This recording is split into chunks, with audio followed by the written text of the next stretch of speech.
Newton के गति के द्वितीय नियम से हम जानते हैं कि बल के कारण संवेग में परिवर्तन आता है। यदि किसी गतिशील वस्तु में बल का प्रयोग ना हो तो उसके संवेग में भी परिवर्तन नहीं होगा।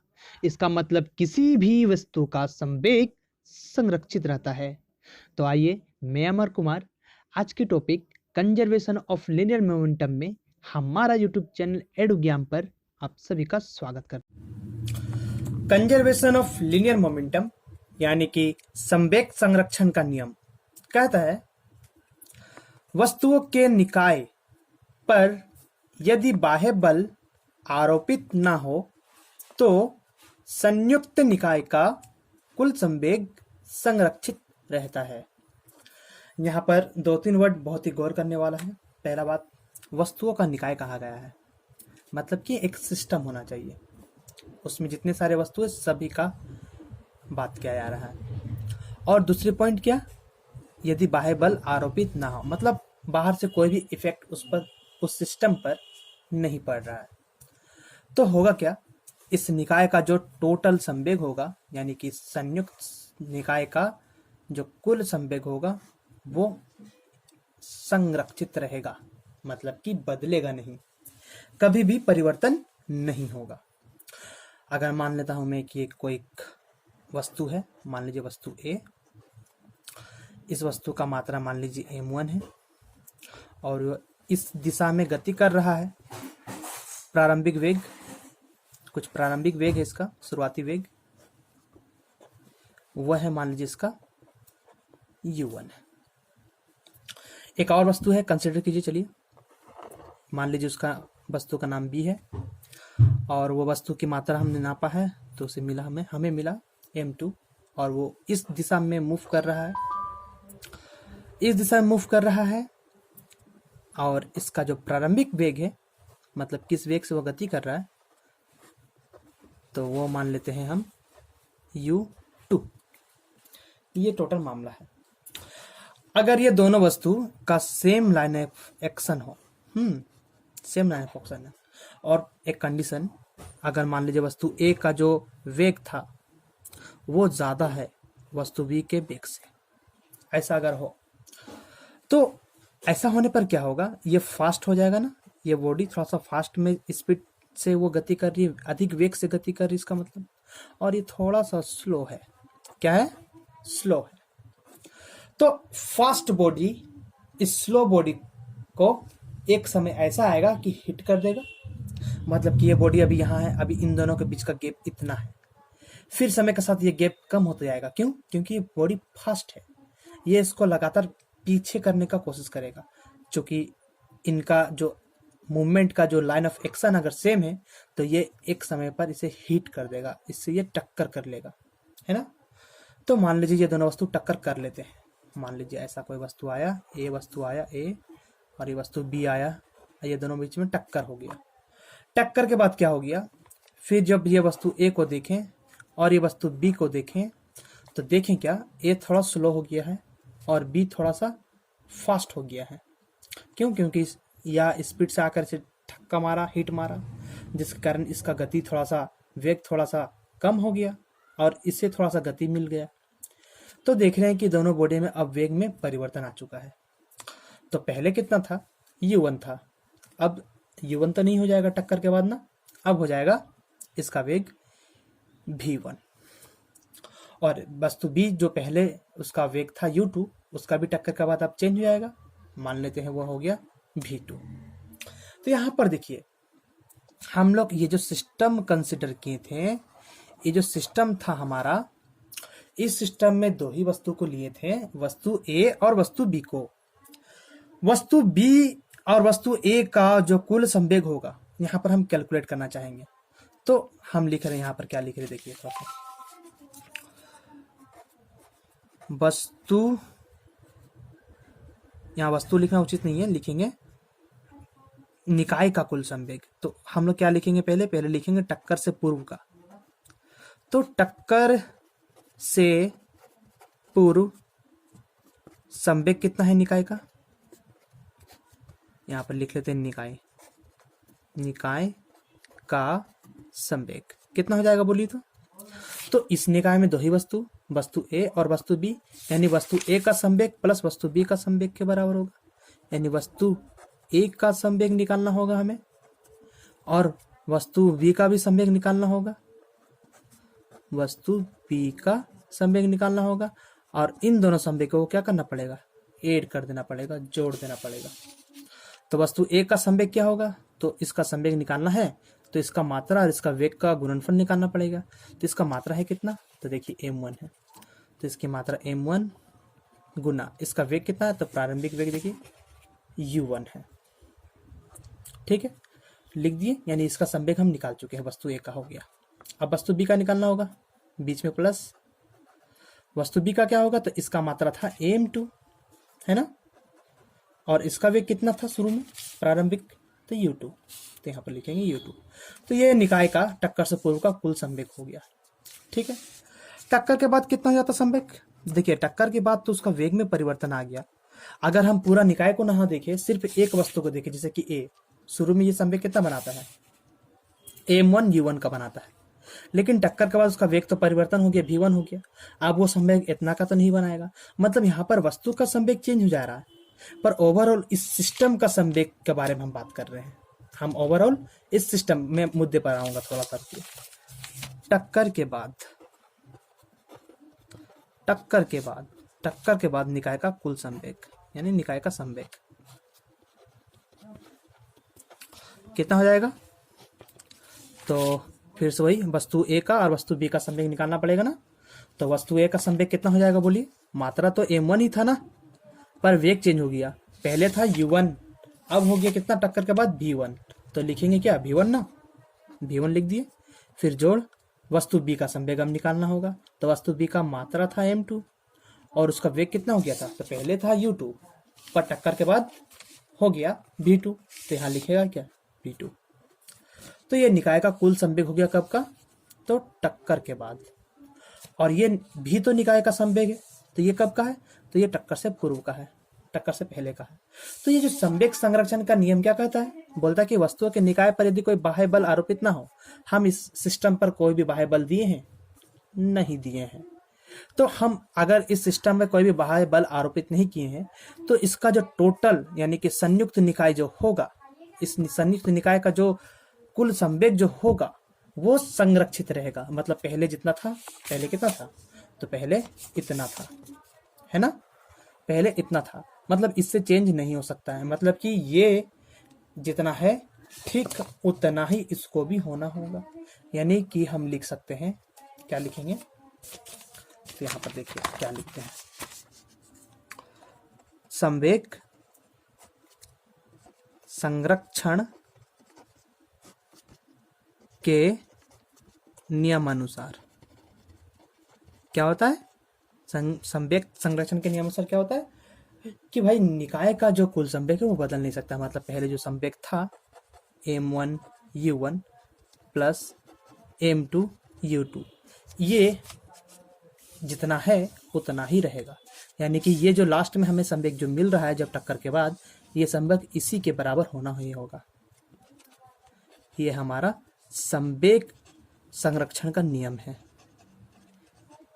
ठीक है, ये संवेग संरक्षण का मैथमेटिकल रूप हो गया, ये उसका थ्योरेटिकल रूप हो गया। इसको आप डेफिनेशन भी कह सकते हैं, इसे आप मैथमेटिकल रूप भी कह सकते हैं। अब हम क्या करने वाले हैं, इस मैथमेटिकल रूप को प्रूफ करने वाले हैं, इसका प्रूफ निकालने वाले हैं with the help of Newton second law of motion and third law of motion. देखिए तो हम कैसे निकालते हैं।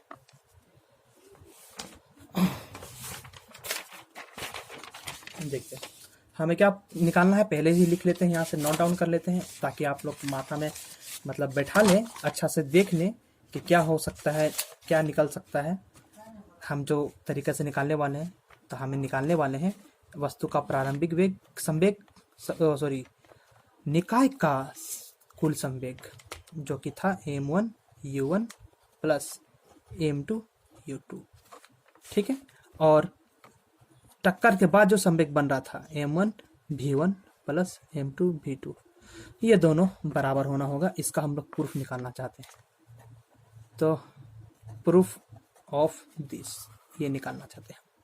ठीक है, तो आइए जैसे हम लोग क्या करेंगे, फिर से कंसिडर करेंगे दो पार्टिकल्स को। ठीक है, तो लीजिए ये दोनों पार्टिकल्स है भाई, ये है पार्टिकल्स, ये है पार्टिकल्स। ठीक है, इसमें तो कोई भी सिकवा नहीं है, हम लोग तो समझते हैं इतना, नाम भी दे देते चलिए। ये पार्टिकल्स ए है और ये पार्टिकल्स बी है। ठीक है, कोई दिक्कत वाली बात नहीं है। पर इस पार्टिकल का जो मात्रा है वो m1 ही है, और इस पार्टिकल का जो मात्रा है वो m2 ही है। यह वस्तु इस दिशा में ही मूव कर रहा प्रारंभिक वेलोसिटी u1 से, और यह भी वस्तु इस दिशा में ही मूव कर रहा है प्रारंभिक वेलोसिटी u2 से, मान लीजिए।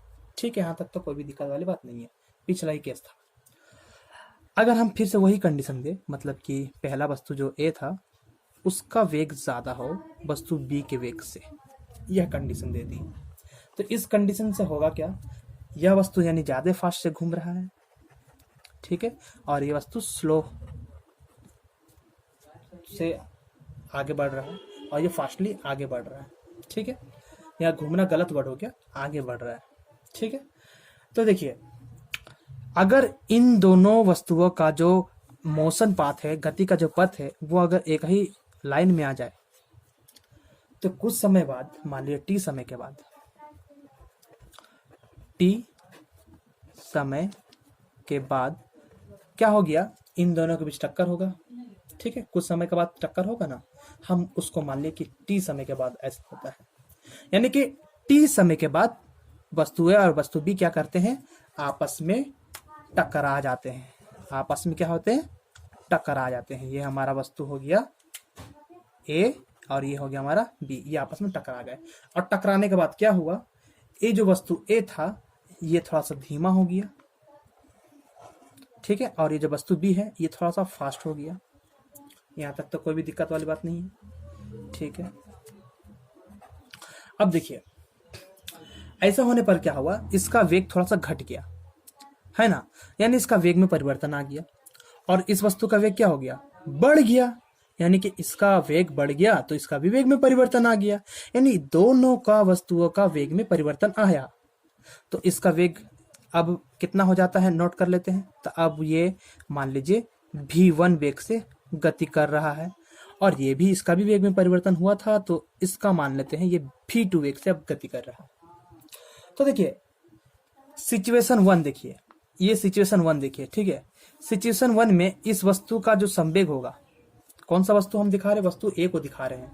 देखिए हम किसे दिखा रहे हैं, हम वस्तु ए को दिखा रहे हैं। इसका जो संवेग होगा, इसका संवेग कितना होना चाहिए, तो इसका संवेग होना चाहिए कितना होना चाहिए, तो m1 u1। देखिए मात्रा m1 था और वेग प्रारंभिक कितना था, u1 था, तो इसका संवेग कितना होना चाहिए, m1 u1 होना चाहिए ना। और इस वस्तु का देखिए, तो अगर हम इस वस्तु का देखें तो इस वस्तु का प्रारंभिक संवेग अगर निकालना का चेष्टा करते हैं तो मात्रा m2 है और प्रारंभिक वेग u2 है, यानी इसका बनेगा m2 u2, यही बनेगा ना। इसको थोड़ा सा बढ़िया से लिख देता हूं, m2 u2, ये बना। ठीक है, यहां तक तो कोई भी डाउट नहीं है। तो हमें बताइए टक्कर से पूर्व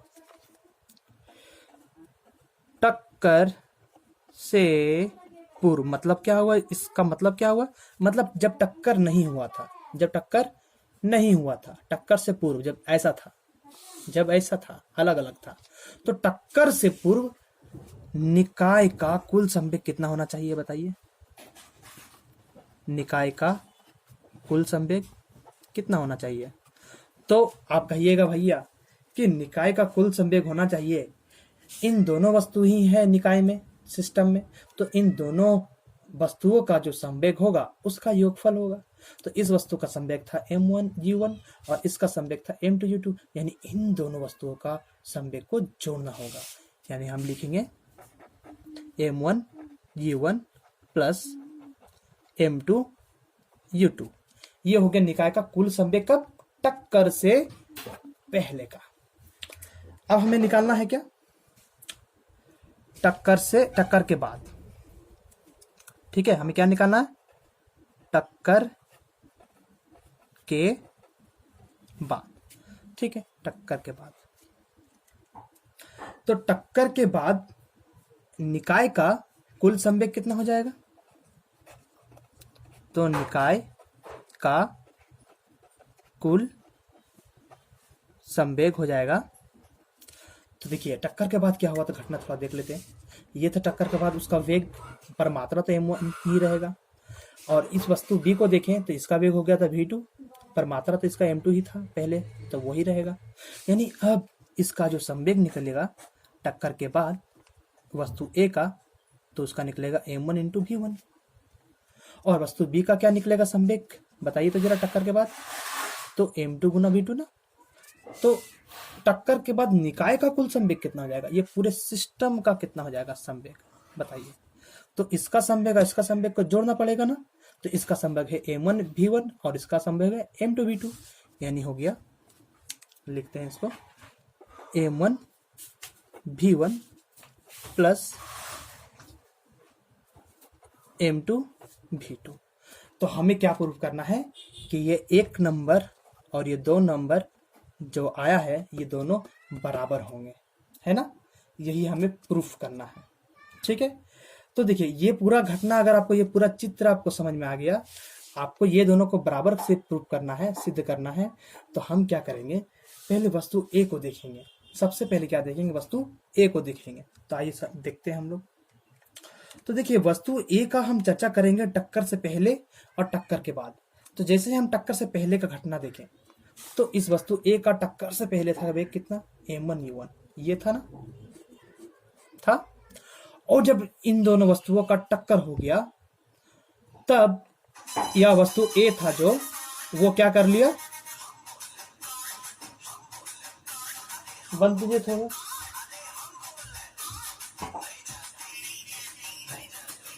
तो देखिए ये क्या हो गया, टक्कर के बाद क्या हो गया, तो टक्कर के बाद वस्तु ए का जो संवेग हो गया वो हो गया m1 v1, है ना।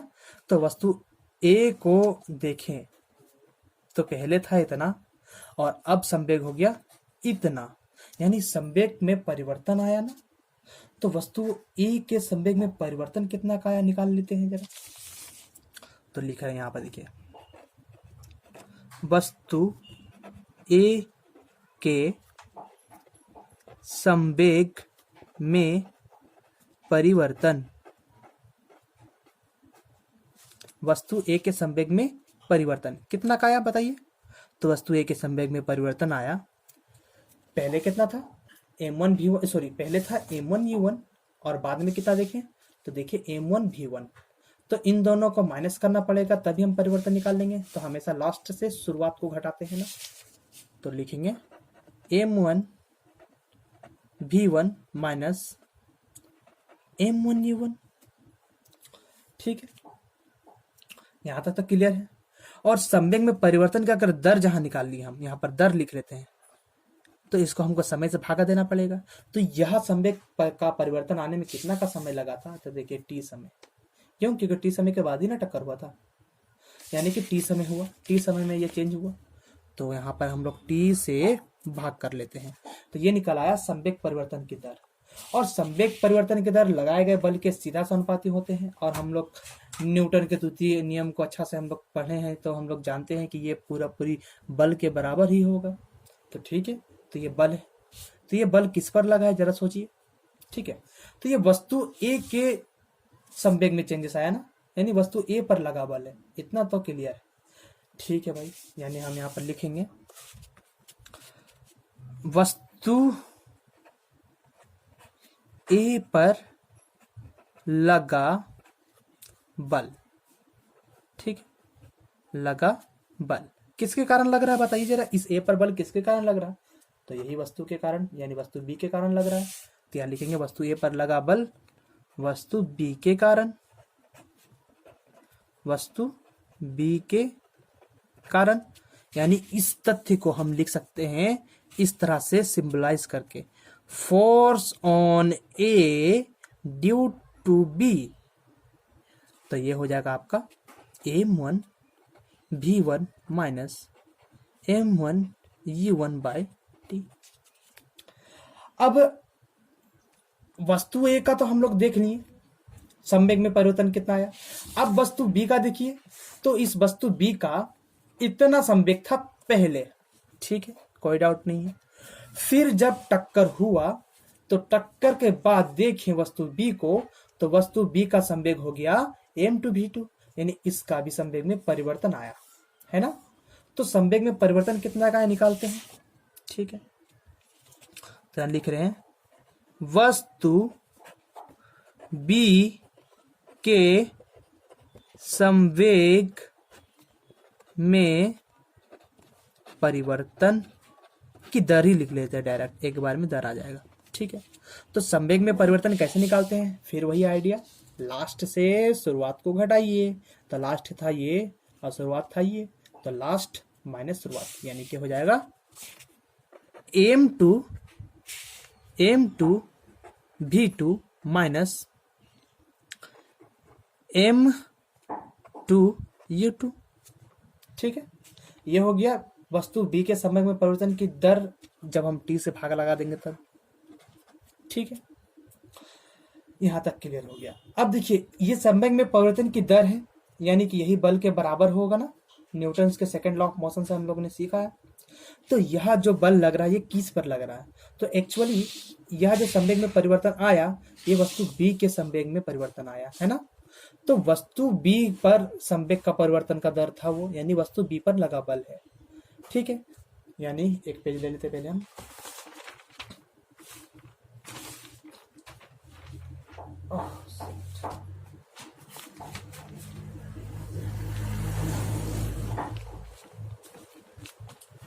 चलिए पेज मिल गया, तो इसको थोड़ा सा ऊपर कर लेते हैं ताकि हमें चीजों को देखने को मिले, ठीक है।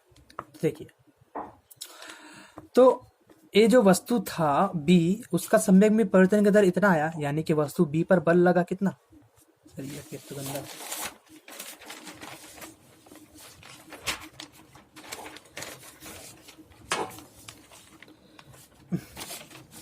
तो लिखेंगे वस्तु बी पर लगा बल, वस्तु बी पर लगा बल किसके कारण, तो इस वस्तु बी पर जो बल लग रहा है फ्रेंड्स वो किसके कारण लग रहा है, ए के कारण लग रहा है, यानी लिखेंगे वस्तु बी पर लगा बल ए के कारण या वस्तु ए के कारण, बात एक ही हुआ, ठीक है। तो कितना बल लगेगा, तो इस तथ्य को हम लिखने का तरीका आपको बता चुके हैं सिंबलाइज में, तो इसको सिंबलाइज पे में हम लोग लिखेंगे force on B due to A is equals to m2v2 minus m2u2 by T, ठीक है। इतना घटना तो हो गया। अगर इसको हम नंबर 1 देते, ठीक है, अगर वहां नंबर 1 2 यूज कर चुके हैं तो इसे नंबर 3 दे दें और इसे नंबर 4 दे दें, तो 3 और 4 को देखिए, 3 force on A due to B था, यानी यह बल ए वस्तु पर लग रहा है, ठीक है भाई, और यह बल तो force on B due to A, मतलब फोर्स बी पर लग रहा है, मतलब इस वस्तु पर बल लग रहा है। तो ये दोनों ही वस्तु पर एक दूसरे के ऊपर बल लगा, कैसे लगा था हम लोग एक बार देख लेते हैं। वस्तु ए का फास्ट होने के कारण, उसका वेग अधिक होने के कारण फास्ट था, और वस्तु बी का वेग कम होने के कारण वो स्लो था। तो टी समय के बाद इन दोनों के बीच में टक्कर हो जाती है। टक्कर होने में होता है क्या, ए वस्तु बी पर बल लगाती है, यानी जो वस्तु बी पर बल लगी है, यह वस्तु बी पर बल लगा, तो यह बल क्या कहलाएगा, क्रियात्मक बल कहलाएगा। तो यह क्रियात्मक बल है, ठीक है, यहाँ पर लिख लेते हैं, यह क्रियात्मक बल है, ठीक है। और न्यूटन के थर्ड लॉ ऑफ मोशन से इस पर जो बल ए ने लगाया, तो बी भी उतना ही बल इस पर भी लगाएगा, और अपोजिट डायरेक्शन में, जिसे हम प्रतिक्रियात्मक बल कहते हैं, यानी ये हमारा बल हो गया प्रतिक्रियात्मक बल, है ना। तो न्यूटन के थर्ड लॉ ऑफ मोशन से यहां लिखेंगे न्यूटन के गति के तृतीय नियम से हम पाते हैं, क्या पाते हैं, हम पाते हैं कि जो क्रिया बल और प्रतिक्रिया बल दोनों ही बराबर होते हैं ना, यानी हम लिख सकते हैं force on A due to B is equals to force on B due to A. पर ये दोनों बल तो मान में सेम है पर डायरेक्शन में अलग अलग है। तो अगर इसको हम पॉजिटिव समझे तो इसे हमें नेगेटिव में लेना पड़ेगा। तो हमारा ये समीकरण तैयार हुआ। अब इस पर हम वैल्यूज रखते हैं। तो force on A due to B कितना था, यानी एफ ए बी कितना निकाले थे हम लोग, तो इतना निकाले थे। देखिए इतना सारा निकाले थे। तो इसे नोट डाउन करते हैं एफ ए बी की जगह। तो हो जाएगा m1 v1 minus m1 u1 by T. और इसका हम वैल्यू निकालते हैं जरा। तो इसका वैल्यू तो निकला हुआ है ठीक ऊपर में ही हमें। तो माइनस एफ बी ए का वैल्यू इतना। तो m2 v2 minus m2 u2 by T. ठीक है। अब जरा देखिए टी टी सेम है तो दोनों कैंसिल आउट हो जाएंगे और हमें फिर मिलेगा क्या, हमें मिलेगा m1 v1 minus m1 u1 बराबर यहाँ से क्या मिलेगा हमें, हमें मिलेगा m2 v2 minus m2 u2। अब माइनस वाला को उधर कर लीजिए, ये माइनस उधर ले आएंगे और ये माइनस इधर ले आएंगे, दोनों माइनस को एक्सचेंज कर लेते हैं। तो m1 v1 को तो हम नहीं छेड़ रहे हैं, ये जैसा था वैसा ही है। पर ये जो माइनस वाला था ना, इसे हम यहाँ ले आए, इस इक्वल के लेफ्ट में ले आए, तो हमें मिल जाएगा ये प्लस में। और पहले से जो था m2 v2, इसके और में हम ये माइनस वाला को लाएंगे, मतलब ये वाला चीज को इक्वल टू साइन के राइट साइड में लाएंगे, यानी ये माइनस साइन प्लस में हो जाएगा m1 u1। तो देखिए यहाँ पर एक गड़बड़ भी हो गया फ्रेंड्स, रुकिए एक मिनट। ठीक है, अच्छा यहाँ माइनस को हम लोग इग्नोर कर दिए, माफ़ कीजिएगा फ्रेंड्स, यहाँ माइनस, यहाँ पर बाहर में माइनस था, इसे हम इग्नोर कर दिए बिल्कुल भी, ये गलती था हमारा। इसको एक बार फिर से देख लीजिए, m1 v1 minus m1 u1 equals to minus देने पर माइनस m2 v2 और ये माइनस माइनस मिलकर हो जाएगा प्लस m2 u2। ठीक है, तो हम यहाँ पर क्या करेंगे, इसको माइनस वाला को इधर ले आएंगे और प्लस वाला इधर का माइनस उधर में भेज देंगे, इधर वाला का माइनस इधर में ले आएंगे। तो होगा m1 v1, ये माइनस वाला इधर आ गया, प्लस में m2 v2 बन के, और पहले से जो था यहाँ पर m2 u2 उसकी ओर चला जाएगा, ये माइनस वाला प्लस बनकर m1 u1 बन गए। ठीक है, तो ये देखिए ये वस्तु ए का था संवेग और ये वस्तु बी का था संवेग। कब, तो टक्कर के बाद था। क्यों, क्योंकि ये वेलोसिटी देखिए v1 v2 में बात कर रहे हैं हम, जो कि टक्कर के बाद ही को देखने को मिला था। और ये देखिए ये वस्तु बी का है संवेग और ये वस्तु ए का है संवेग। ठीक है, ये u2 और u1 है इसका वेग, मतलब ये प्रारंभिक संवेग था इनका, मतलब टक्कर से पूर्व का संवेग था, टक्कर से पूर्व का संवेग था। तो हम लोग देख रहे हैं क्या, इन दोनों वस्तुओं का जो कुल संवेग है ए और बी का टक्कर के बाद और टक्कर से पहले, वो दोनों बराबर है। यानी हमने प्रूफ कर लिया फ्रेंड्स, ये दोनों एक नंबर दो नंबर बराबर है ना। तो दोनों अगर संवेग मतलब टक्कर से पूर्व का संवेग जितना होता है और टक्कर के बाद जितना संवेग होता है, वो दोनों संवेग हमें बराबर हमें दिखा यहाँ पर। यानी कि हम समझ गए कि ये दोनों बराबर दिखा, यानी कि हम समझ गए कि कोई भी सिस्टम हो, वस्तुओं का कितना भी वस्तुओं का सिस्टम हो, अगर उस पर कोई बाहरी बल ना लगाए तो उस सिस्टम का, उस निकाय का जो कुल संवेग संरक्षित रहता है। ये हमने प्रूफ सहित पढ़ लिया। अब देखिए इसे हम प्रैक्टिकली थोड़ा देखने का कोशिश करेंगे। आपने देखा होगा कि अगर कोई वस्तु मान लीजिए अधिक भारी हो और कोई वस्तु अपेक्षाकृत कम भारी का हो, दोनों में टक्कर होता है तो हल्की वस्तु में ज़्यादा तेज गति से मोशन उत्पन्न होता है और भारी वस्तु थोड़ा सा और धीमा ही हो जाता है। जैसे कि आप लोग कैरम खेले होंगे, तो कैरम में अगर आप स्टिकर से मारते हैं गोटी पर तो गोटी अधिक तेज से गति करती है, लेकिन आपका स्टिकर का गति जो स्टाइगर होता है उसका गति अपेक्षाकृत कम होता है। उसी तरह से हम एक और एग्जांपल ले सकते हैं गन और बुलेट्स का, गन एंड बुलेट्स। ये भी एग्जांपल खासा इंपॉर्टेंट है।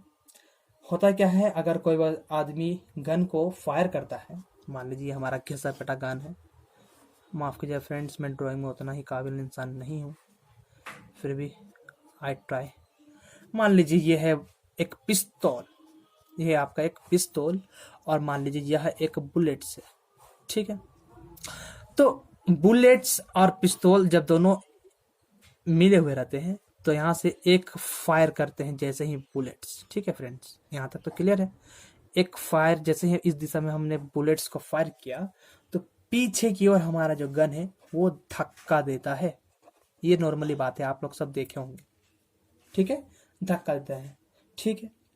यानी कि जब भी बुलेट्स आगे की ओर फायर होगा तो हमारा जो गन है वो पीछे की ओर देगा धक्का। तो इसका कारण क्या है? तो इसका कारण जस्ट वही है, संवेग संरक्षण का नियम। थोड़ा सा देखते हैं मैथमेटिकली वे में। मान लीजिए जो पिस्तौल का वेग था, सॉरी मात्रा था m1 है, और बुलेट का है मान लीजिए m2, ठीक है। शुरुआती रूप पर ना ही बुलेट में कोई मोशन होता है ना ही इस गन में कोई मोशन होता है, दोनों स्थिर अवस्था में होते हैं। मतलब दोनों का जो वेग है फ्रेंड्स वो होगा 0। तो जब वेग ही 0 है तो इस सिस्टम का कुल संवेग आपको मिलेगा कितना, बताइए जरा। तो इस सिस्टम में गन का संवेग निकालेंगे तो m1 इंटू उसका वेग प्लस, और इस बुलेट्स का संवेग निकालेंगे तो इस बुलेट्स का मात्रा था m2 और इसका भी वेग 0 था। तो हमें दोनों ही केस से 0 0 मिला, हमें तब कुल निकाय का संवेग मिला 0, यानी निकाय का संवेग मिल गया 0, ठीक। यहां तक तो कोई भी डाउट वाली बात नहीं है। पर जैसे ही फायर होती है, जैसे ही फायर होती है तो बुलेट्स में एक वेलोसिटी आती है, वेग आती है। मान लीजिए जैसे ही फायर हुई तो इस बुलेट्स का जो वेग हो गया वो हो गया मान लीजिए v2, और ये गन भी तो अब धक्का देगा फायर होने के बाद इस साइड में। तो ये धक्का देता है किस वेग से, तो उसे हम मान लेते हैं, पकड़ लेते हैं v1। तो अब हमें बताइए निकाय का संवेग कितना होना चाहिए। तो निकाय का संवेग होना चाहिए,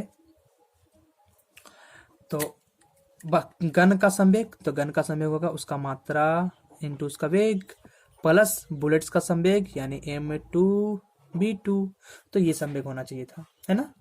तो संवेग संरक्षण का नियम को अप्लाई करेंगे तो ये बराबर भी 0 ही होना चाहिए। तो हम लोग लिखेंगे यहाँ पर संवेग संरक्षण के नियम से क्या होगा कि भाई जो संवेग था वो संरक्षित रहेगा, मतलब 0 था तो 0 ही रहेगा, ठीक है। तो ये बराबर भी 0 लिखना होगा हमें, यानी m1 v1 plus m2 v2 बराबर 0 हो जाएगा। फिर देखेंगे अगर हम थोड़ा सा केस को अच्छा से उठाकर लिखते हैं यहाँ पर जरा, m1 v1 बराबर, ये उधर भेज दिए तो माइनस में m2 v2 आया, और फिर हम अगर v1 को निकालें तो v1 बराबर होगा minus m2 by m1 into v2। तो देखिए फ्रेंड्स यह तथ्य आपको क्या समझाता है, यह जो तथ्य आपको मिला है ये क्या समझाने का कोशिश कर रहा है। यह तथ्य हमें समझाने का कोशिश कर रहा है ये किसका वेलोसिटी उत्पन्न हुआ है, तो ये देखिए गन का उत्पन्न हुआ है।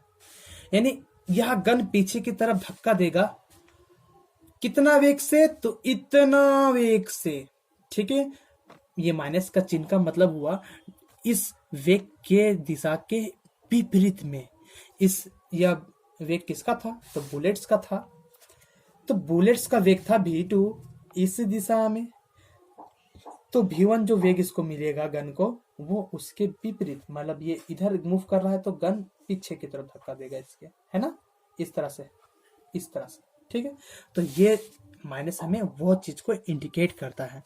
तो यहाँ तो बात समझ में आ गया कि v1 हमको मिलेगा, यानी गन में एक पीछे तरफ गति मिलेगी जिसको हम धक्का कह रहे गन का, तो वो प्राप्त होगी इतना, ठीक है। अब जरा सोचिए यहाँ पर m2 और m1, ठीक है। मान लीजिए m2 क्या था आपका, m2 था आपका बुलेट्स का मात्रा, जो कि बहुत ही कम मात्रा का होता है, मान लीजिए 10 ग्राम 20 ग्राम, ठीक है। ये भी तो मैंने बहुत ज्यादा कह दिया, फिर भी मान लीजिए उतना ही होता है, ठीक है। मान लीजिए 10 ग्राम होता है सपोज, सोचने के लिए बस, ठीक है। और गन तो बहुत ही ज्यादा भार का रहता है ना, मान लीजिए m1 मान लीजिए 2 किलो का या मान लीजिए 1 किलो का, यानी 1000 ग्राम का हो गया, ठीक है। तो m2 बाई m1 करेंगे तो हमें क्या मिलेगा, लगभग 0.0 0.01, यानी कि हमें इतना मिलेगा और इसको V2 से मल्टीप्लाई करेंगे तो और V2 छोटा हो जाएगा। मान लीजिए V2 20 मीटर पर सेकंड के वेग से चला, तो इसको जैसे ही 20 से हम यहाँ मल्टीप्लाई कर देंगे तो देखिए क्या घटित होगा, 1/5 यानी 0.2, यानी 0.2 मीटर पर सेकंड का ही वेग मिलेगा। देखिए, यानी अगर बुलेट इस वेग से निकला तो हमें कितना मिलेगा धक्का, कितना वेग से धक्का मिलेगा, इतना वेग से धक्का मिलेगा, है ना।